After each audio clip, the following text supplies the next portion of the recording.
أعوذ بالله من الشيطان الرجيم بسم الله الرحمن الرحيم رب اشرح لي صدري ويسر لي أمري واحلل عقدة من لساني يفقهوا قولي ربي زدني علما ربي زدني علما ربي زدني علما.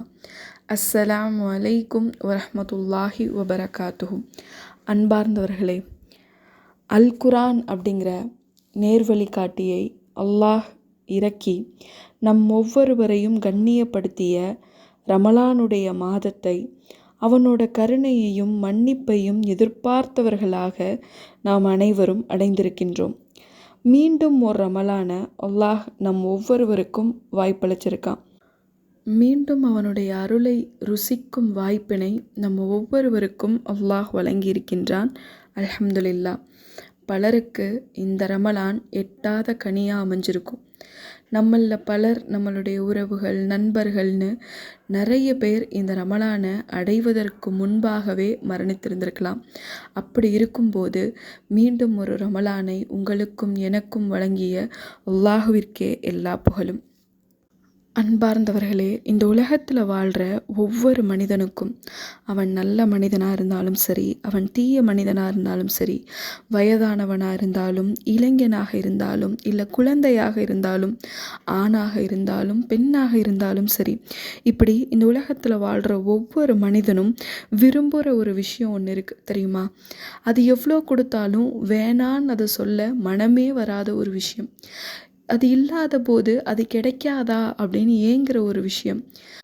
ஒவ்வொரு மனிதனும் இந்த ஒரு விஷயத்தை அதிகமாக விரும்புகிறான். அது என்ன அப்படின்னா நேசம். தன்னை சுற்றியுள்ள மக்கள் தன்னை நேசிக்கணும், தன்னை மதிக்கணும், தன்னை பாராட்டணும் அப்படின்றதுக்கு ஆசைப்படாத மனிதன் இந்த உலகத்தில் யாருமே இருக்க முடியாது. யோசிச்சு பாருங்களேன். நீங்களாக இருந்தாலும் நானாக இருந்தாலும் நம்ம பிறரால் நேசிக்கப்படணும், நம்மளை ஒருத்தவங்க இவங்க என்னுடைய அன்புக்குரியவங்க, என்னுடைய நேசத்திற்குரியவங்கன்னு நம்மளை அடையாளப்படுத்தணும் அப்படிங்கிறதுக்கு நம்ம எவ்வளவு விரும்புவோம். அதுலேயும் இந்த நேசத்தை பொறுத்த வரைக்கும் மனிதனுடைய மனம் எப்படி இருக்குன்னா, தனக்கு தான் இதில் அதிக இடம் கிடைக்கணும்னு ஆர்வப்படுவானா. ஒரு வீட்டில் 4 குழந்தைகள் இருந்தால் கூட அந்த 4 பேருக்குள்ளே என்ன போட்டி இருக்கும் அப்படின்னா, யார் தாய் தந்தையுடைய நேசத்திற்கு அதிகம் சொந்தக்காரர்கள். நான் தான் எங்கள் அம்மாவுக்கு ரொம்ப பிடிக்கும், நான் தான் எங்கள் அத்தாவுடைய நேசத்திற்குரியவள்னு சொல்லிக்கிறதுல அவ்வளோ ஒரு இன்பம், அவ்வளோ ஒரு விருப்பம் அதில் இருக்குது. உலகத்தில் எல்லா வசதியும் இருந்து வாழக்கூடிய ஒரு மனிதன் உண்மையான நேசம் கிடைக்கல அப்படின்னா, தன் மீது அக்கறை செலுத்துறதுக்கு உண்மையான ஒரு மனிதன் தன் கூட இல்லை அப்படின்னா அவனுடைய வாழ்க்கை எப்படி இருக்கும் யோசிச்சு பாருங்கள். வெறுமையாக மட்டும்தான் அந்த மனிதன் உணருவான். தனக்கான எல்லா பொருளாதாரமும் இருக்குது, எல்லா வசதியும் இருக்குது, ஆனால் தாம் நேசிக்கக்கூடிய உண்மையான ஒரு மனிதன் இல்லை. தன் மேலே அக்கறை காட்டக்கூடிய, தன்னை பற்றி கவலைப்படக்கூடிய ஒரு மனிதன் இல்லை அப்படின்னும்போது அவனுடைய வாழ்க்கை வெறுமையாக தான் இருக்கும். இந்த வெறுமையிலிருந்து தப்பிக்க தான் ஒவ்வொரு மனிதனும் தன்னை சுற்றி உள்ள மனிதர்கள்கிட்ட அன்பை எதிர்பார்த்துட்டே வாழ்ந்துட்டுருக்கான். என் உறவுகளாக இருந்தாலும், நண்பர்களாக இருந்தாலும், துணையாக இருந்தாலும் இவங்க என்ன நேசிக்கணும், இவங்க கோவப்படுற மாதிரி நான் எதுவும் நடந்துடக்கூடாது, இவங்க என் மேலே உள்ள நேசத்தை ஒருபோதும் அவங்க குறைச்சிக்கக்கூடாது அப்படிங்கிறதுக்காக தான் ஒவ்வொரு மனிதனும் தொடர்ந்து இந்த உலகத்தில் செயல்பட்டுட்டே இருக்கான். தன்னுடைய அன்பை வெளிப்படுத்துறதுக்கு, அவங்களுடைய அன்பை பெற்றுக்கொள்கிறதுக்கு அப்படின்னு நிறைய முயற்சிகளை செஞ்சுட்டே இருக்கான். நம்மளுடைய குழந்தைகளுடைய அன்பை பெற்றதுக்காக நம்ம அவங்களுக்கு விருப்பமான உணவுகளை சமைச்சு கொடுக்கறது இல்லையா? நம்மளுடைய கணவருடைய அன்பை பெறுறதுக்காக அவங்களுக்குடைய தேவைகளை நம்ம நிறைவேற்றி கொடுக்கறது இல்லையா? இன்னும் நம்மளுடைய நண்பர்களுடைய அன்பை பெறுவதற்காக அவங்களுக்கு அன்பளிப்பு நம்ம வழங்குறது இல்லையா? இப்போ ஒவ்வொருத்தரும் இந்த நேசத்தை பெறுறதுக்காக ஓடிட்டே இருக்கும். ஆனால் ஒரு நிமிடம் நின்று சிந்திச்சு பார்ப்போமா? நம்மை சுற்றியுள்ள மனிதர்களுடைய நேசம் மட்டும் நமக்கு கிடைத்தா போதுமா? இது மட்டும் இருந்தால் போதுமா? இந்த வெறுமையிலிருந்து மட்டும் நம்ம தப்பிச்சா போதுமா? நம்மை படைத்த நம்மளுடைய ரப்புடைய நேசம் நமக்கு கிடைக்க வேணாமா?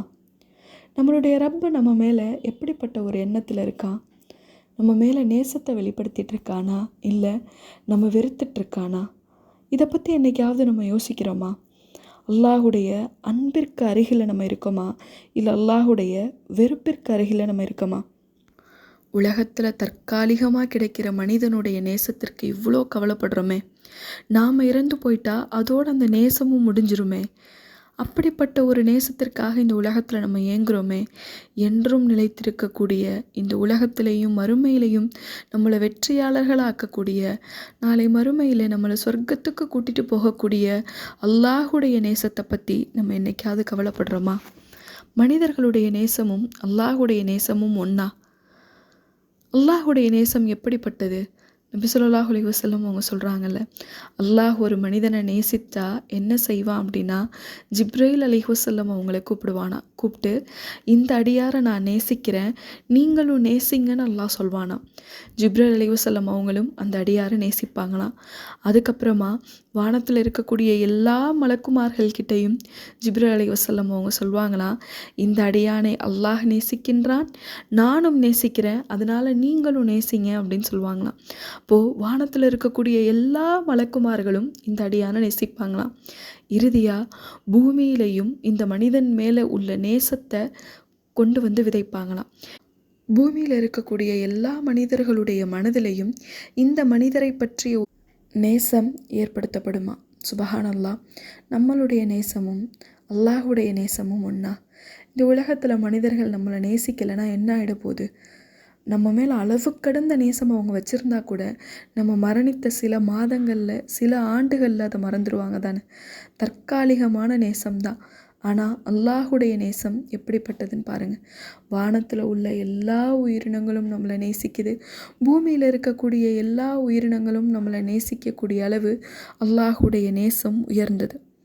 அப்போ அல்லாஹ் நம்மளை வெறுத்தா என்னாகும்? அல்லாஹுடைய நேசம் இவ்வளோ ஆழமானதாக இருக்கே. ஒருவேளை இறைவன் என் மேலே கோபமாக இருந்தால் அவனுடைய வெறுப்பு எந்த அளவுக்கு தீவிரமானது?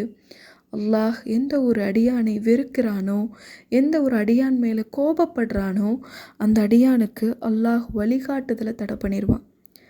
இரண்டாவது, எவ்வளோ வழிகாட்டுதல் வந்தாலும் அவருடைய உள்ளத்தை அல்லாஹ் கடினமாக்கிடுவான். நம்ம சூரா பக்ரால பார்க்கலையா, அல்லாஹ் அவருடைய உள்ளங்களை பூட்டிடுவான் அப்படின்னு அல்லாஹ் சொல்கிறானே. அப்போது அல்லாஹுடைய வெறுப்பை பெறக்கூடிய மனிதனுக்கு அவனுடைய இதயத்தை அல்லாஹ் கடினமாக்கிடுவான். மூன்றாவதா, அவர் நன்மைகளே செய்தாலும் அந்த நன்மையிலிருந்து எந்த சுவையையும் எந்த பலனையும் அவர் உணரமாட்டார். இன்னும் அல்லாஹுடைய வெறுப்பில் இருக்கக்கூடிய மனிதன் எளிதில் பாவத்தில் விழக்கூடியவராகவும் இருப்பார். அப்போ பாருங்களேன், அல்லாஹுடைய நேசமும் நமக்கு அளவற்று கிடைக்கக்கூடியது. அல்லாஹுடைய வெறுப்பும் நமக்கு பெரும் பாதிப்புகளை ஏற்படுத்தக்கூடியதாக இருக்குது. இம்மையிலையும் சரி மறுமையிலையும் சரி. இப்போது இதில் நம்ம எங்கே இருக்கோம்? அல்லாஹுடைய நேசத்திற்கும் வெறுப்பிற்கும் நடுவில் நிற்கக்கூடிய நாம் எங்கே இருக்கோம்? எதுக்கு பக்கத்தில் இருக்கோம்? அல்லாஹுடைய அன்பிற்கு பக்கத்தில் இருக்கோமா? அல்லாஹுடைய வெறுப்பிற்கு பக்கத்தில் இருக்கோமா? இதை சரி பண்ணிக்கிறதுக்காக தான் அல்லாஹ் ரமலான் அப்படிங்கிற ஒரு மாதத்தை நமக்கு அருளியிருக்கான். இந்த மாதம் வெறும் இபாதத்திற்கான மாதங்கள் மட்டுமே அல்ல, நம்மளுடைய பண்புகளையும் சரி செய்வதற்கான மாதம். இது ஒரு பயிற்சி களம். அல்லாஹ் விரும்பக்கூடிய பண்புகளை வளர்த்துக்கிறதுக்காக அல்லாஹ் நமக்கு இம்மாதத்தை அருளியிருக்கான். நபி ஸல்லல்லாஹு அலைஹி வஸல்லம் அவங்க சொல்கிறாங்கல்ல, வீணான பேச்சையும் வீணான செயலையும் யார் விடவில்லையோ அவர் பசித்திருப்பதாலும் தாகித்திருப்பதாலும் எந்த பலனும் இல்லைன்னு. அப்போது இந்த மாதம் நம்ம என்ன பண்ணணும்னா, என்ன அமல்கள் நம்மக்கிட்ட இருக்குது, என்ன குணங்கள் நம்மக்கிட்ட இருக்குது, நம்மக்கிட்ட இருக்கக்கூடிய இந்த குணம் அல்லாஹுடைய நேசத்திற்குரியதா அல்லாஹுடைய வெறுப்பிற்குரியதா? அல்லாஹுடைய நேசத்திற்குரிய குணம் என்கிட்ட இருந்துச்சுன்னா அதை நான் எப்படி இன்னும் அதிகப்படுத்துறது? ஒருவேளை அல்லாஹ் வெறுக்கக்கூடிய குணங்கள் என்கிட்ட இருந்துச்சுன்னா அதிலிருந்து எப்படி நான் வெளிவரது அப்படிங்கிறத உணர்ந்து நம்மளை நாமளே இன்ஷா அல்லாஹ் சரி செஞ்சுக்க போகிறோம். அதுக்காக தான் இந்த ரமலான் முழுக்க நேசிக்கப்படுகிறோமா வெறுக்கப்படுகிறோமா அப்படிங்கிற தலைப்பில் ஒவ்வொரு நாளும் ஒரு நினைவூட்டலை பகிர்ந்துக்க போகிறோம். எப்படிப்பட்ட நினைவூட்டல் அப்படின்னா, அல்லாஹ் நேசிக்கிற குணம் என்னென்ன, அல்லாஹ் வெறுக்கிற குணங்கள் என்னென்ன அப்படிங்கிறத பற்றி ஒவ்வொரு நாளும் இன்ஷா அல்லாஹ் தெரிஞ்சுக்க போகிறோம். இதை பகிர்ந்துக்கிறதுக்குரிய நோக்கம் என்ன அப்படின்னா, இறைவன் நேசிக்கும் மனிதராக நம்ம மாறணும். அல்லாஹுடைய கோபத்திற்கும் அல்லாஹுடைய வெறுப்பையும் விட்டு வெகு தொலைவில் இருக்கக்கூடிய மனிதராக நம்ம மாறணும் அப்படிங்கிறது தான் இதனுடைய நோக்கமே இன்ஷா அல்லாஹ். இறுதியாக ஒரு துவாவோட இன்றைய நினைவூட்டலை நிறைவு செய்கிறேன். அல்லாஹும்ம இன்னி அஸ்அலுக ஹுப்பக். யா அல்லாஹ், உன் நேசத்தை வேண்டுகிறேன். வஹுப்ப மன் யுஹிப்புக், உன்னை நேசிப்பவர்களின் நேசத்தையும் வேண்டுகிறேன். வல் அமலல்லதி யுபல்லிகுனி ஹுப்பக், உன் அன்பிற்கு நெருக்கமாக்கும் அமல்களின் மீது நேசத்தை உன்னிடம் வேண்டுகிறேன். அஸ்ஸலாமு அலைக்கும் வரஹ்மத்துல்லாஹி வபரகாத்துஹு.